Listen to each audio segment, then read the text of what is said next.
Hello everyone, सभी को very good morning. तो दोस्तों, आप सब कैसे हैं? उम्मीद करता हूँ कि सब अच्छे होंगे और जो आपका जो प्रिपरेशन है एग्ज़ाम का वो काफ़ी अच्छी तरीके से चल रहा होगा। तो आज जो हम लोग देखने वाले हैं, आज का जो क्लास है इसमें हम लोग थॉर्नडाइक का सिद्धांत के बारे में देखने वाले हैं। जी हाँ, ईएल थॉर्नडाइक। ईएल थॉर्नडाइक कौन है और उनका क्या क्या उन्होंने सिद्धांत दिया है, इसके बारे में हम लोग देखने वाले हैं। तो जिन्होंने ट्रायल एंड एरर का सिद्धांत दिया है, तो इसको आज हम पूरा अच्छे से डिटेल से जानने वाले हैं।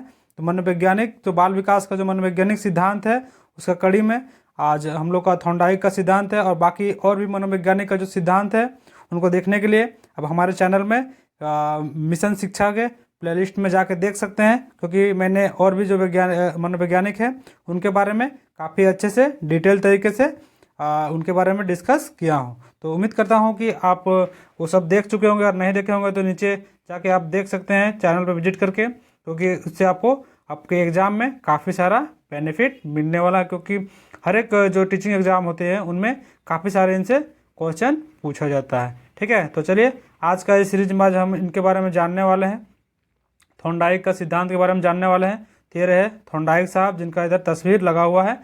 तो चलिए आगे अब पढ़ते हैं और क्लास को शुरू करते हैं। तो क्लास शुरू करने से पहले आपसे एक रिक्वेस्ट है कि आपने अभी तक हमारे इस चैनल को सब्सक्राइब नहीं किया, चैनल को सब्सक्राइब कर लीजिए और हमारे साथ बन रही है इस तरह से अपने जो ज्ञान है उसको उजागर करने के लिए। तो चलिए आज हम लोग देखते हैं कि थॉर्नडाइक का सिद्धांत को। तो थॉर्नडाइक का जो पूरा नाम है वो क्या है? तो एएल थॉर्नडाइक था। क्या है? तो एएल थॉर्नडाइक, थॉर्नडाइक का पूरा नाम है। इन्होंने क्या सिद्धांत दिया है?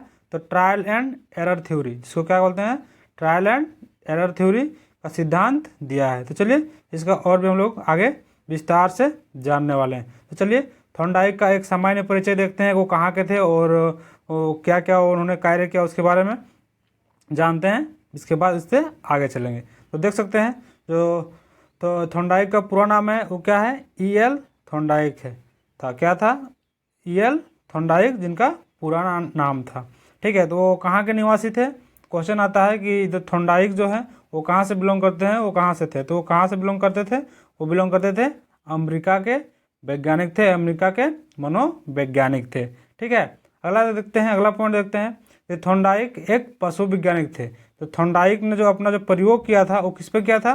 तो वो एक बिल्ली पे किया था। किस पे किया था? बिल्ली पे। इसलिए उसको क्या कहा जाता है? उनको पशु वैज्ञानिक कहा जाता है, या तो पशु वैज्ञानिक का जनक भी उन्हीं को कहा जाता है। ठीक है, नेक्स्ट है थॉर्नडाइक प्रथम शैक्षिक मनोवैज्ञानिक थे। जो थॉर्नडाइक जो थे वो प्रथम शैक्षिक मनोवैज्ञानिक के नाम से उनको जाना जाता है। ठीक है, आगे का पॉइंट देखते हैं। आगे का पॉइंट में क्या कहता है? आगे पॉइंट में कहता है जो उनका जो पुस्तक है, उन्होंने जो पुस्तक लिखी थी यानी कि बुक लिखी थी, उनका क्या नाम है?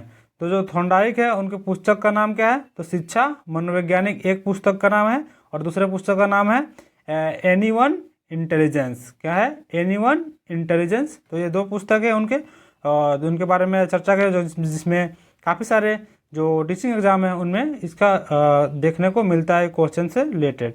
इनसे रिलेटेड जो बुक है इनसे रिलेटेड क्वेश्चन आपको देखने को मिलेगा। इससे सीटेट हो गया, अलग अलग प्रकार का टेट एग्जाम हो गया, इन सबों में।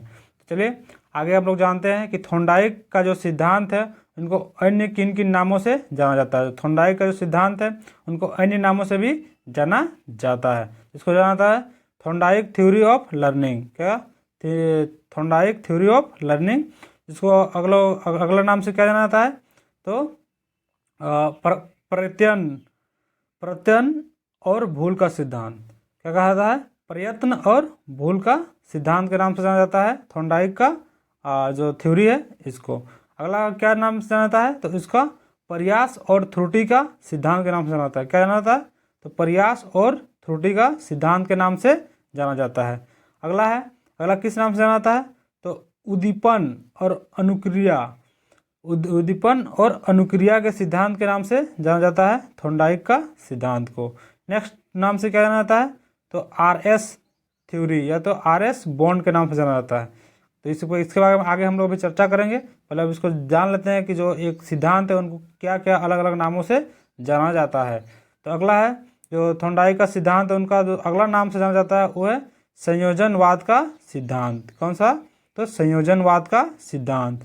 नेक्स्ट नाम जो है वो क्या है, वो है संबंधवाद का सिद्धांत। क्या है, तो नेक्स्ट नाम है संबंधवाद का सिद्धांत। और उससे अगला जो नाम है वो किस नाम से जाना जाता है, तो आवर्ती का सिद्धांत। किस नाम से, तो आवर्ती का सिद्धांत।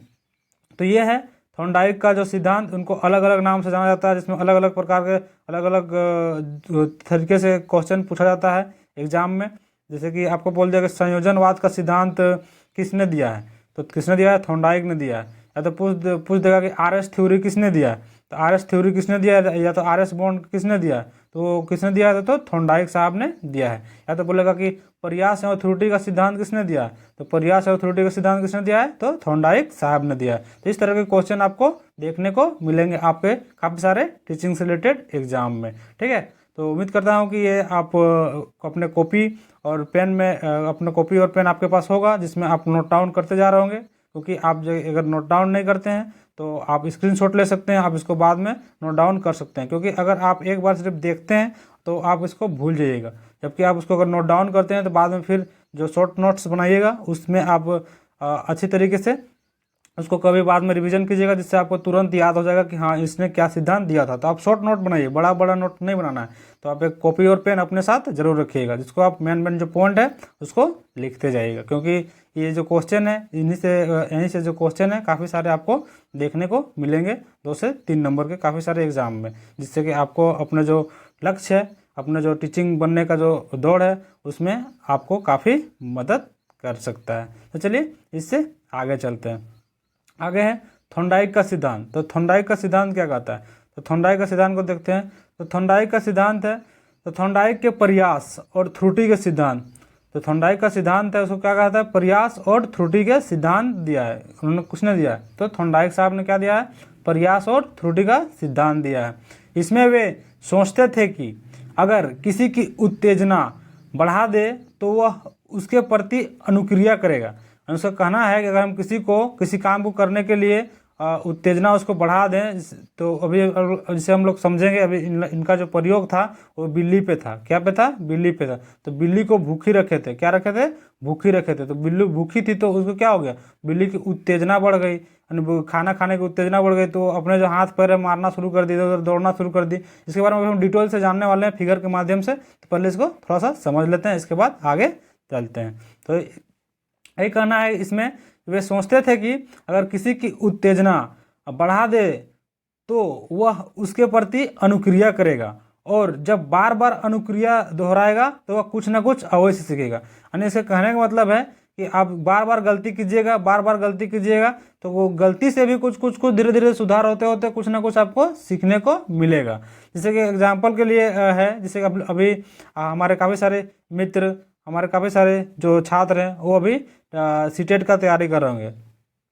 क्या तैयारी कर रहे होंगे, सीटेट का तैयारी कर रहे होंगे। किसका तैयारी, सीटेट का तैयारी कर रहे होंगे। ठीक है, तो अगर वो अभी पढ़ रहे होंगे तो जब टेस्ट सीरीज लगाने की बारी आती है तो उसमें काफ़ी सारे जो टेस्ट सीरीज में लगाते हैं तो क्वेश्चन है वो गलत होते रहते हैं। तो वो गलत होते रहते हैं तो फिर से वापस दोबारा अलग टेस्ट सीरीज लगाते हैं, मॉक टेस्ट लगाते हैं, जिससे क्या धीरे धीरे वो जो सुधार आना शुरू हो जाता है। इससे आप अपने जो जॉब मिलने की संभावना है, अपने लक्ष्य की जो प्राप्ति है उसके और आप बढ़ने लगेगा, और सीटेट भी क्वालिफाई कर जाइएगा। इसके बाद आगे और भी एग्जाम जो होती है उनको भी आप क्वालिफाई कर जाइएगा, और अपने जो लक्ष्य है टीचर बनने की दौड़ में उसको आप प्राप्त कर सकते हैं। तो यही चीज़ यहाँ एग्जाम्पल में बताया गया है कि अच्छे से पढ़ें तो जॉब मिलेगी, अच्छे से पढ़ेंगे तो ही जॉब मिलेगी। तो अच्छे से पढ़ने के लिए क्या, बहुत सारा गलतियाँ करेंगे, बहुत सारा कुछ सीखेंगे, तो धीरे धीरे सीखते वही चीज़ बोले ना अभी, जैसे कि मॉक टेस्ट वाला, तो वही एग्जाम्पल इसमें सटीक बैठता है। ठीक है, चलिए इसके आगे चलते हैं। तो देखिए थॉर्नडाइक का सिद्धांत का प्रयोग को समझते हैं। थॉर्नडाइक का सिद्धांत अभी जिसने बताया, तो सबसे पहले कि इसमें क्वेश्चन आता है कि थॉर्नडाइक ने किसका प्रयोग, कौन सा जानवर का प्रयोग किया था, तो कौन सा किया था, तो बिल्ली का प्रयोग किया था। किसका किया था, बिल्ली का। और तो बिल्ली कैसी थी, तो बिल्ली कैसी थी, तो बिल्ली भूखी बिल्ली थी। कैसी थी, तो बिल्ली भूखी थी। क्या थी, भूखी बिल्ली थी। हाँ, और भूखी बिल्ली थी तो और क्या उसके साथ खाने में क्या था, तो खाने में था मछली था। क्या था, मच्छी था। क्या था, मछली। तो मछली कैसी थी, तो मछली मरी हुई थी। इस तरह का क्वेश्चन आपको देखने को मिल सकता है। तो चलिए इनका जो थॉर्नडाइक का प्रयोग सिद्धांत है उनके बारे में हम लोग जानते हैं। तो देखिए एक पिंजरे है, पिंजरा में सबसे पहले क्या किए, एक बिल्ली को बंद कर दिए और बिल्ली को 2-3 दिन के लिए छोड़ दिए, यानी भूखा छोड़ दिया। उसके बाहर में देखिए यहाँ दिख रहा है, इसके बाहर में मछली रख दिए। क्या रख दिए, मछली।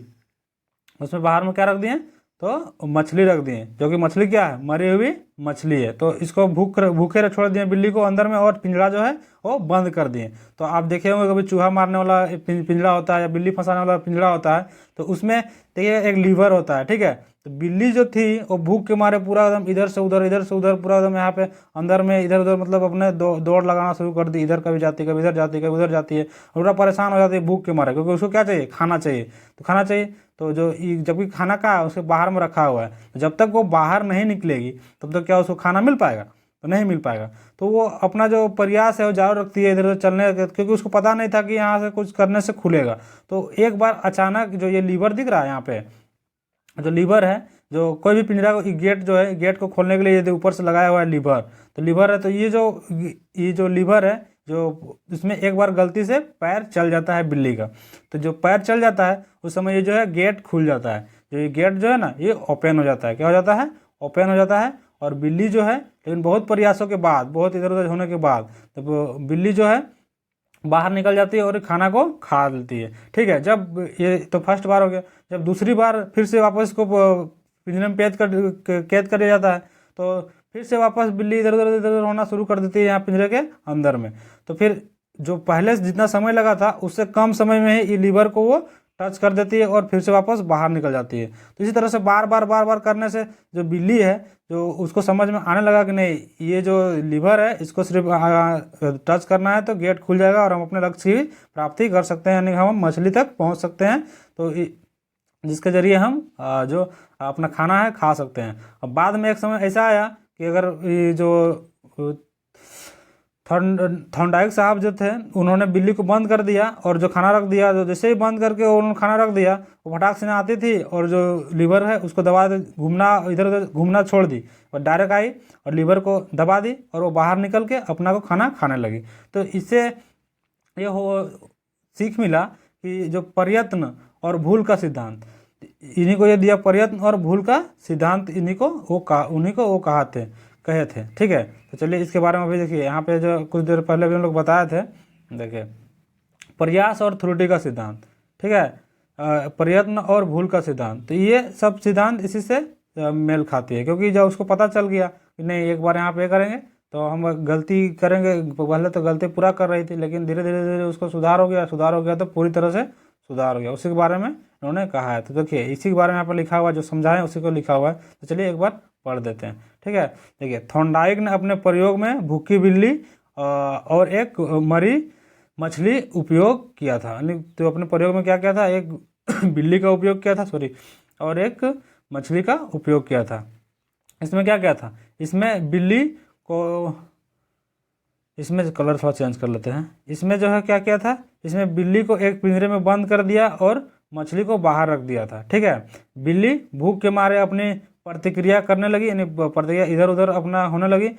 बाहर आने के लिए पिंजरे के अंदर लगा पिंजरे के दरवाजे के लीवर में अचानक एक बार बिल्ली का पैर लग गया। तो अचानक लग गया मतलब बहुत इधर उधर उछल कूद करने के बाद लग गया और दरवाज़ा खुल गया, और तब जाकर बिल्ली अपने जो है खाना मछली को खाने में सफल रही।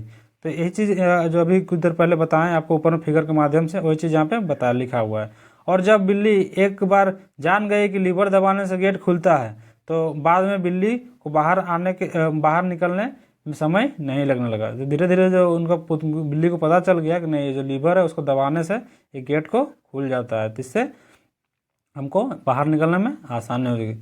इससे हमको इस प्रयोग में हम लोग क्या जानने को मिलता है, यह प्रयोग सिद्धांत यह बताता है कि जब हम प्रयास करेंगे तो त्रुटि होगी, लेकिन अंत में हम अपने लक्ष्य तक पहुंच जाएंगे। यानी कि इसके कहने का मतलब है कि अगर हम कोई भी चीज़ को काम कर रहे हैं तो शुरू में उसमें बहुत सारे गलतियां होंगी, लेकिन वो धीरे धीरे बार बार उसको करने से वो चीज़ में हम अपने लक्ष्य की ओर प्राप्ति कर जाएंगे और बाद में गलतियां भी कम होने लगेंगी, यानी धीरे धीरे हम सीखने लगते हैं, ठीक है। इसी तरह बालक जो है वो धीरे धीरे सीखने लगता है। जैसे बालक को उच्चारण करने में, कोई भी शब्द है उसको उच्चारण करने में दिक्कत होती है, तो बालक बार बार इसको उच्चारण करता है, तो क्या होता है, बालक का जो शब्द का उच्चारण है वो शुद्ध हो जाता है। इसी के बारे में ये जो रिलेट करता है शिक्षा से, इसी तरह का वो रिलेट कर पाता है। तो चलिए आगे।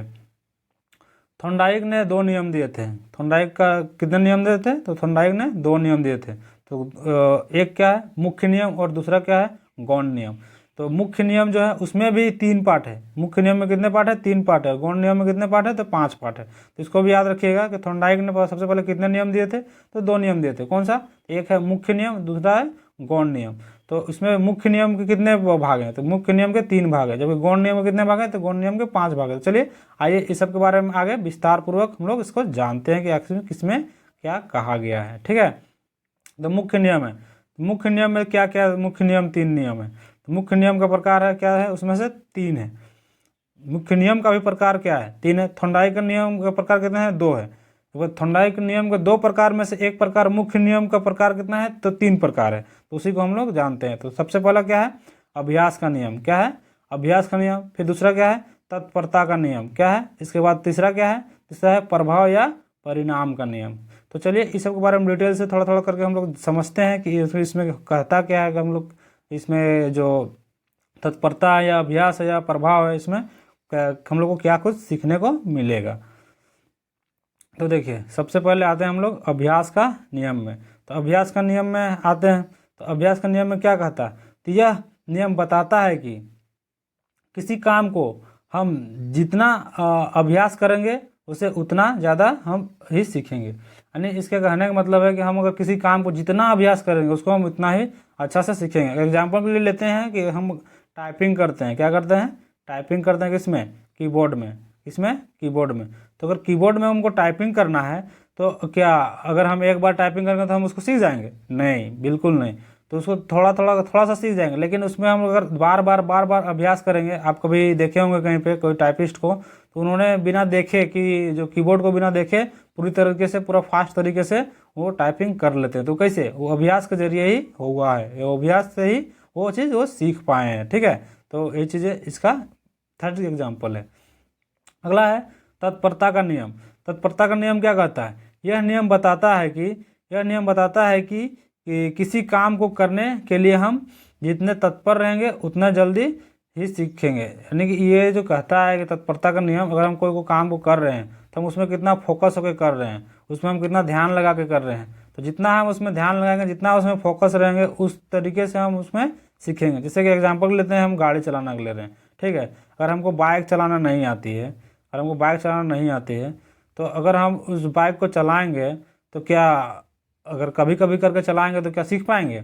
बहुत लोग है तुरंत सीख जाते हैं, बहुत लोग लेट सीख जाते हैं। बहुत लोगों को कार ही चलाना है, तो कार चलाना था जब उसमें हम जाएंगे, फील्ड में ले जाएंगे सबसे शुरू में, फिर वहाँ पे घुमाएंगे, फिर लाएंगे धीरे धीरे जो खाली रास्ता है उसमें ले जाएंगे, फिर जो हाईवे रोड था उसमें आएंगे, फिर जो भीड़ भाड़ वाला होता है इसमें आएंगे।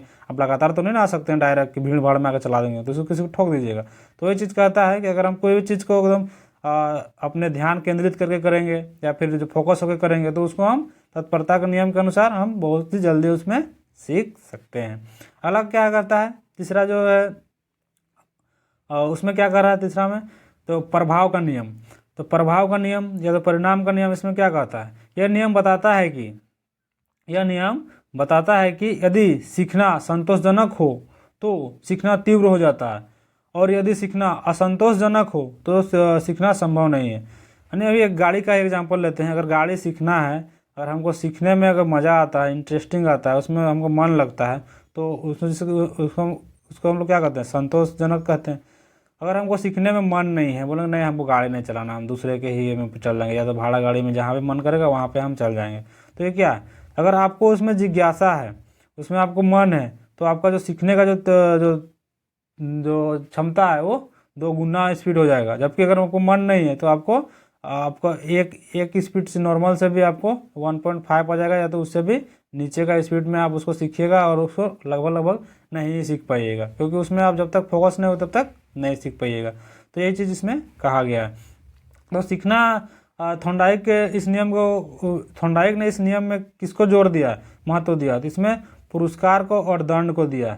तो पुरस्कार और दंड को कैसे? तो अगर हम गाड़ी के एग्जांपल में लिए थे तो इसी में हम देखते हैं। अगर हम पुरस्कार का कहने का मतलब है कि अगर हम गाड़ी को सीखते हैं चलाने के लिए, तो हम कहीं भी अगर हमको जाना होगा तो हम बहुत ही जल्दी अपने किसी को साथ, अगर किसी को के मतलब कि सहायता के बिना ही अगर हम सीख लेते हैं तो कि हम जा सकते हैं। जब हमको अगर ज़रूरत पड़ेगा तो ज़रूरत के हिसाब से हम जल्दी जहाँ हमको पहुँचना रहेगा वहाँ समय के अनुसार हम पहुँच सकते हैं। जबकि अगर हम उस चीज़ को अगर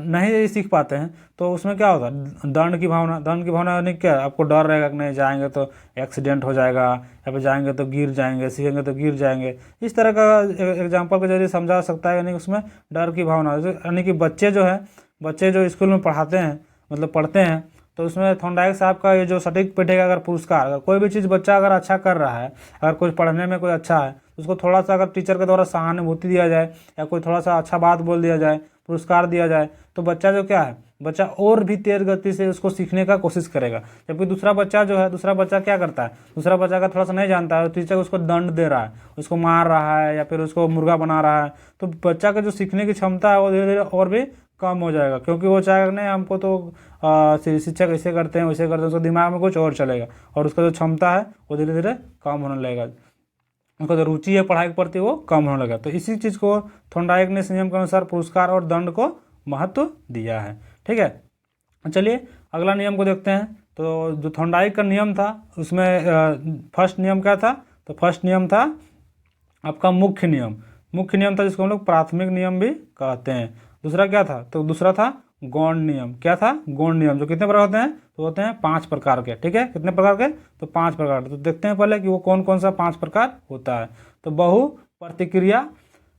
प्रतिक्रिया का नियम, इसमें थोड़ा सा क्रिया छूट गया है, बहु प्रतिक्रिया का नियम। ठीक है, बहु प्रतिक्रिया का नियम। तो इसके बाद है आंशिक क्रिया का नियम। क्या है, आंशिक क्रिया का नियम। तीसरा में क्या आता है, आत्मकरण का नियम। क्या है, आत्मकरण का नियम। अगला में क्या है, मनोवृत्ति, इसमें वृत्ति होता है तो थोड़ा टाइपिंग मिस्टेक है, मनोवृत्ति या अभिवृत्ति का नियम। मनोवृत्ति या अभिवृत्ति का नियम, मनोवृत्ति या अभिवृत्ति का नियम। नेक्स्ट है, पांचवा है सहचर्य क्रिया का नियम। तो इस सब के बारे में एक एक करके चलिए डिटेल से आगे समझते हैं कि कौन सा पॉइंट में क्या कहने को और क्या समझने को हम लोग को मिलता है। तो सबसे पहला है कि बहुप्रतिक्रिया का नियम। तो इसमें हम लोग जानते हैं कि इस नियम के अनुसार हम नया कार्य सीखते समय अनेक प्रतिक्रियाएं एवं प्रयास करते हैं तथा इसके बाद ही उस कार्य को करने की सही विधि का पता चलता है। तो इसका कहने का मतलब है कि अगर हम कोई भी चीज़ करते हैं तो उसमें हम सबसे पहले बहुत सारे ऐसे क्रियाएं करते हैं, बहुत बार प्रयास करते हैं, तभी हमें उस कार्य को सही से करने का पता चलता है। यानी कि एग्जाम्पल में अगर हम समझें तो जैसे बिल्ली जो थी तो बिल्ली क्या की थी, बिल्ली पहले बहुत सारे अलग अलग ये की थी, तो उसमें उसको क्या मिला था, उसको असफलता मिला था। जबकि वो धीरे धीरे करते करते क्या उसको सही कार्य करने का पता चल गया, यानी कि पता क्या चल गया कि लीवर को फटाक से ना दबाना है और दरवाज़ा खुल जाना है। इसके बाद हम अपना जो शिकार है, मछली है, उसको हम आसानी से खा सकते हैं। ठीक है, तो उम्मीद करता हूँ कि आपको पॉइंट समझ में आ गया होगा। नेक्स्ट चलते हैं दूसरा पॉइंट में, आंशिक क्रिया का नियम। तो आंशिक क्रिया का नियम क्या कहता है, तो इस नियम के अनुसार हम अपने पूरे कार्य को छोटे छोटे भागों में विभाजित करके करें तो यह अधिक शीघ्र और सरल हो जाता है। यानी कहने का मतलब है कि अगर हम किसी कार्य को, जो बड़ा कार्य है, मान लो ये मेरा क्या है, सी-टेट है, क्या है, सी-टेट है या KVS है, तो इसको हम कैसे पढ़ सकते हैं या इसको हम कैसे क्लियर कर सकते हैं। इसको क्लियर करने के लिए हमको क्या चाहिए, सबसे पहले इसको कौन कौन सा इसमें विषय है उसको पहले अलग अलग करना चाहिए। तो इसमें क्या क्या पढ़ने को है, तो इसमें समय सीमा निर्धारित करना, इसको 1 घंटा देंगे, इसको 2 घंटा देंगे, इसको 1 घंटा देंगे, और सभी को पार्ट करके अलग अलग समय में पढ़ना चाहिए। और तभी जाके ये सभी से मिलकर क्वेश्चन पूछा जाएगा, ये क्वेश्चन को हम जवाब देंगे तभी हम कोई भी टीचिंग एग्जाम को क्वालिफाई कर सकते हैं। तो इसी का एग्जाम्पल से हम इसको समझते हैं कि देखिए, अगर हम सबको एक ही साथ मिला के पढ़ेंगे कि ये पढ़े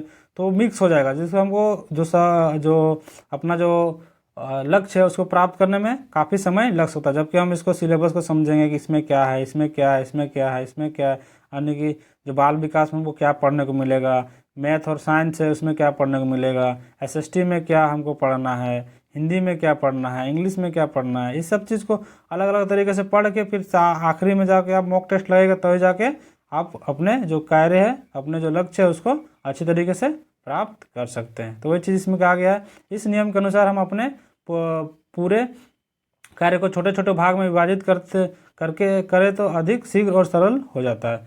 उसमें हमको आसानी हो जाता है अपने लक्ष्य तक पहुंचने के लिए। ठीक है, नेक्स्ट है थर्ड पॉइंट में जो तीसरा, उसमें क्या कह रहा है, उसमें है आत्मकरण का नियम। तो आत्मकरण का नियम को कहने का मतलब क्या है, तो चलिए इसको समझते हैं। तो इस नियम के अनुसार हम नवीन ज्ञान को अपने पूर्व ज्ञान के साथ जोड़कर इसे अस्थायी बना लेते हैं। इसे अधिक सुगम और सरल हो जाता है। यानी जो कहने का मतलब है, इसमें जब हम पहले जो कोई चीज़ सीखे थे, तो यानी पहले क्या सीखे थे, मान लीजिए हम साइकिल चलाना सीखे थे। क्या सीखे थे? साइकिल चलाना सीखे थे पहले। और अभी हम क्या सीखे हैं? अभी अगर हमको सीखना है गाड़ी चलाना सीखना है। क्या सीखना है? गाड़ी चलाना सीखना है। पहले क्या सीखे थे? साइकिल चलाना सीखे थे। अभी क्या सीखना है हमको? गाड़ी चलाना सीखना है। तो गाड़ी चलाना सीखने के लिए हमको क्या चाहिए? तो सबसे पहले हमको साइकिल को बैलेंस करना आना चाहिए। साइकिल को जब हम बैलेंस करने सीख जाएंगे तो उसी के जरिए हम गाड़ी को बैलेंस करेंगे। तो हम जो पूर्व ज्ञान है उसको नए ज्ञान के साथ में जोड़ कर अगर सीखेंगे तो उसमें हमको काफ़ी आसानी होगी सीखने में और हमको काफ़ी सुगम और सरल होगी। तो ये चीज़ इस पॉइंट में कहा गया है। ठीक है, इस नियम के अनुसार हम नवीन ज्ञान को अपने पूर्व ज्ञान के साथ जोड़कर अस्थायी बना लेते हैं। तो गाड़ी जो सीख गए तो क्या हो गया? अस्थायी बना लिए। साइकिल सीख गए थे, उससे मिला ज्ञान को गाड़ी में उपयोग कर लिया, गाड़ी को सीख लिए, फिर गाड़ी चलाना शुरू कर दिए। तो ये चीज़ का यहाँ पे एग्जाम्पल दिया गया है। नेक्स्ट है मनोवृत्ति या अभिवृत्ति का नियम। मनोवृत्ति या अभिवृत्ति का नियम से कहने का मतलब क्या है, तो चलिए इसको समझते हैं। तो यह नियम बताता है कि किसी भी काम को करने के लिए जितनी हमारी पॉजिटिव अभिवृत्ति होगी, यानी हम जितने उसको एकाग्रता के साथ जितना उसको हम सक्रिय होकर सीखेंगे उतना ही ज़्यादा उस काम को सीखेंगे, मतलब उतना जल्दी और उतना ज़्यादा हम उस काम को सीख लेंगे। यानी इसका कहने का मतलब है अगर हम अगर पढ़ाई कर रहे हैं तो मेरा समय सीमा कितनी है? तो समय सीमा मान लो किसी छात्र के 5 महीना, किसी छात्र के 6 महीना, जबकि एग्ज़ाम लेने की जो अवधि है वो कितनी है? अगर ये जो 6 महीना है ये 5 महीना है। ये सोचा कि नहीं हम 6 महीना में तैयारी करेंगे, ये सोचा कि हम 5 महीना में करेंगे। जबकि एग्ज़ाम कब होना है? एग्ज़ाम है 7 महीना में होने, यहाँ से बचा हुआ है 7 महीना। तो वो ये जो चाहेगा ये 5 महीना में अपना सिलेबस ख़त्म किया, ये 6 महीना में ख़त्म किया, तो ये जो चाहेगा ये ख़त्म करके फिर उसी चीज़ को रिवाइज कर सकता है। और ये उस चीज़ को रिवाइज करने में थोड़ा सा उसको कमी होगी, फिर ये टेस्ट भी लगा सकता है 1 महीना अलग से। और ये टेस्ट लगाएगा या रिवाइज करेगा उसी में इसका समय गलत, 1 महीना टेस्ट लगाएगा मान लीजिए, 1 महीना रिवीजन करेगा, 7 महीना इसका हो गया। जबकि इसका क्या है, इसका 1 महीना में ही करेगा तो चांस बनता है कि ये अधिक सफल हो जाएगा इसके तुलना में। तो ये चीज़ में इसमें कहा गया है कि यह नियम बताता है कि किसी काम को हम जितनी मतलब पॉजिटिविटी के साथ करेंगे, जितनी हम एक के साथ करेंगे उतना जल्दी हम उस काम में सफल होने की संभावना होती है। ठीक है, चलिए अगला है 5वां नियम और अंतिम नियम, जो आपका गौण नियम का जो 5 पार्ट था, 5 प्रकार था, उनका ये जो अंतिम प्रकार है तो उसके बारे में समझते हैं। तो इस नियम का अभिप्राय है पहले की गई क्रिया को अन्य परिस्थिति में उसी प्रकार करना। यानी इसका कहने का मतलब है कि जो पहले हम कोई भी काम कर रहे थे उसको भी अभी भी उसी तरीके से करना, क्योंकि वो जो पहले किए थे उसका उपयोग करके हम अभी अपने जो नवीन ज्ञान है इसमें हम अपना जो लक्ष्य है उसको प्राप्त करने में मतलब कि सहयोग हो सकता है। तो इसको एग्जाम्पल के तरीके से हम समझते हैं कि पहले पढ़े इतिहास, भूगोल, गणित, विज्ञान जैसे विषय, जैसे जो पहले हम लोग बचपन में पढ़े थे, 9-10 में पढ़े थे कि हम लोग इतिहास भी पढ़े थे, भूगोल भी पढ़े थे, गणित भी पढ़े थे, ये सब को पढ़े थे, विज्ञान पढ़े थे। तो ये सब ज्ञान का उपयोग अभी हम लोग को उसी मतलब जो उस समय जो सीखे थे उसी का तभी जितना सीखे थे उतना अभी भी हम लोग सीटेट है। सीटेट का एग्जाम्पल लेते हैं तो सीटेट में आखिर होता क्या है? सीटेट में जो साइंस बैकग्राउंड होता है उसको मैथ्स और साइंस इसका जो ज्ञान है उसका अनिवार्य है। जबकि अगर बाकी सब्जेक्ट्स होता है तो एसएसटी का ज्ञान होना अनिवार्य नहीं, सिर्फ सोशल ज्ञान होना अनिवार्य है, तो सामाजिक अध्ययन का ज्ञान होना अनिवार्य है। तो उस समय जो हम पढ़े थे भूगोल और इतिहास उसमें इसका महत्व काफ़ी है, जबकि गणित और विज्ञान पढ़े इसमें इसका महत्व काफ़ी है। तो यानी कि जितना हम एकाग्रता के साथ तभी पढ़े थे उस ज्ञान को अभी भी हमको पढ़ना पड़ेगा उतना एकाग्रता के साथ, तभी जाके हम अपने जो लक्ष्य है उसमें लक्ष्य की प्राप्ति कर सकते हैं। अगर नहीं सही से अगर उस समय बोलोगे नहीं हम तो उस समय पढ़े थे अब नहीं पढ़ेंगे उतना अच्छा से, तो पॉसिबल है कि आप अपना लक्ष्य जो है, अपना जो एग्ज़ाम है उसको क्वालिफाई नहीं कर पाएगा। और जो छात्र अगर उसको जिस समय उतना अच्छा से उसको पढ़ा था 9-10 में, वो भी उसको और भी बेहतर तरीके से उसको या उसी तरीके से अभी भी पढ़ेगा अपने एग्ज़ाम को क्वालिफाई करने के लिए, तो वो काफ़ी जल्दी अपना जो लक्ष्य है उस प्राप्त कर लेगा और अपना जो शिक्षक बनने की कड़ी है उसमें 2 कदम आगे बढ़ा चुका रहेगा। तो ये रहे जो आज का जो थॉर्नडाइक का जो सिद्धांत है, उनका जो मेन जो की पॉइंट था वो सब आपको देखने को मिला। तो चलिए अभी अब आगे हम लोग डिस्कस करते हैं कि ये हमारे क्लास में किस तरह का उपयोग में आ जाता है, जो हम लोग क्वेश्चन पढ़ाता है वो किस तरह का आता है। तो देखिए थॉर्नडाइक का सिद्धांत का कक्षा में उपयोग, तो आखिर जो थॉर्नडाइक साहब ने जो सिद्धांत दिया है वो किस में दिया था, तो बच्चों को विकास के लिए दिया था। बच्चों के विकास के लिए दिया था, तो उसको किस तरह से हम उसको जोड़ेंगे बच्चों के विकास के साथ उनका सिद्धांत को। तो देखिए बच्चों को बार बार प्रयास करना चाहिए, यानी कोई भी काम अगर हम बच्चों को दिए हैं, अगर उसमें गलती हो रही है तो उसमें क्या करेंगे, हम बच्चों को बार बार उसमें प्रयास करवाएंगे, तो जाके बच्चा धीरे धीरे धीरे करके उसमें वो सुधार ला सकता है। तो इस चीज़ ये सब पॉइंट दिया रहेगा और बोलेगा कि ये किसका सिद्धांत है, तो थॉर्नडाइक का सिद्धांत है। इस तरह का क्वेश्चन आपको भी देखने को मिल सकता है। क्वेश्चन किसी भी तरह का देखने को मिल सकता है, बस इससे रिलेटेड होना चाहिए। आगे है बच्चे की त्रुटि संभव हो जाती है।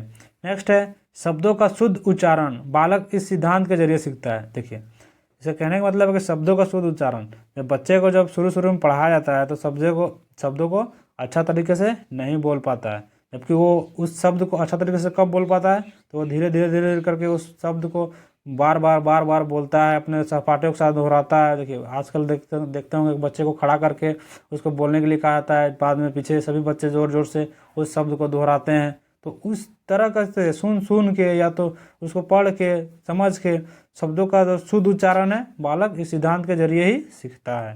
ठीक है, नेक्स्ट है थॉर्नडाइक सिद्धांत का की पॉइंट कहने का मतलब है कि जो इस सिद्धांत है इसमें आपको काफ़ी सारे जो क्वेश्चन है आपको देखने को मिलते हैं जो टीचिंग से रिलेटेड एग्जाम में, उनके बारे में हम लोग समझते हैं। तो थॉर्नडाइक का सिद्धांत का जो की पॉइंट है, जिससे की पॉइंट का कहने का मतलब है क्वेश्चन है, ये सब क्वेश्चन किस किस तरीके से पूछा जाता है। तो देखिए पूछेगा थॉर्नडाइक कहाँ के थे, तो थॉर्नडाइक कहाँ के थे, तो वो यूएसए अमेरिका के थे। कहाँ के थे, तो वो अमेरिका के थे। कहाँ के थे, अमेरिका के वैज्ञानिक या मनोवैज्ञानिक थे। तो अगला पूछेगा कि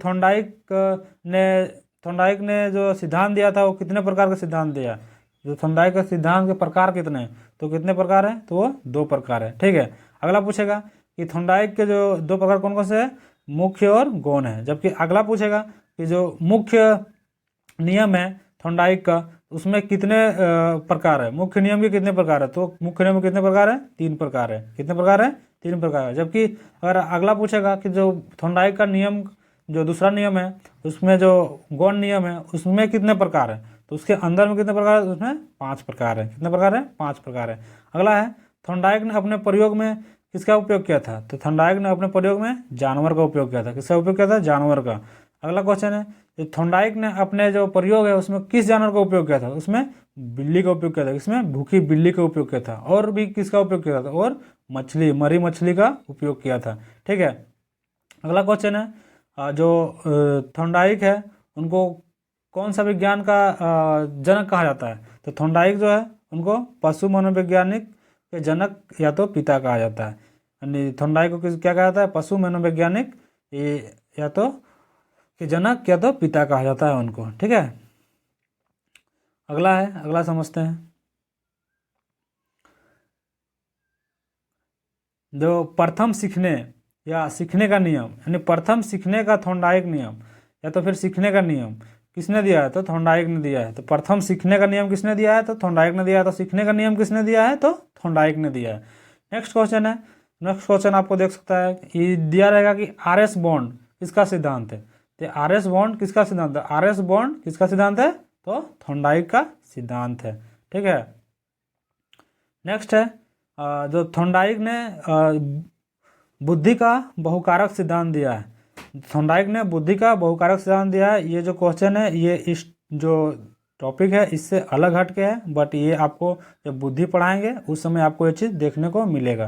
तो बस यहाँ पे था ये भी क्वेश्चन, इसलिए मैं ये भी इसको इंक्लूड करूँ ताकि आपके संज्ञान में रहे कि थॉर्नडाइक ने बुद्धि का बहुकारक सिद्धांत भी दिया है। ठीक है, तो ये रहा आज का क्लास। जिसमें कि उम्मीद करते हैं कि आपको काफ़ी बेहतर तरीके से समझने में आसानी हुई होगी। और जो थॉर्नडाइक का जो सिद्धांत है उसमें आपको काफ़ी कुछ जानने और सीखने को मिला होगा। तो उम्मीद करते हैं कि आपको ये क्लास काफ़ी अच्छा लगा हो। तो क्लास अच्छा लगा हो तो क्लास को एक लाइक कर लीजिए।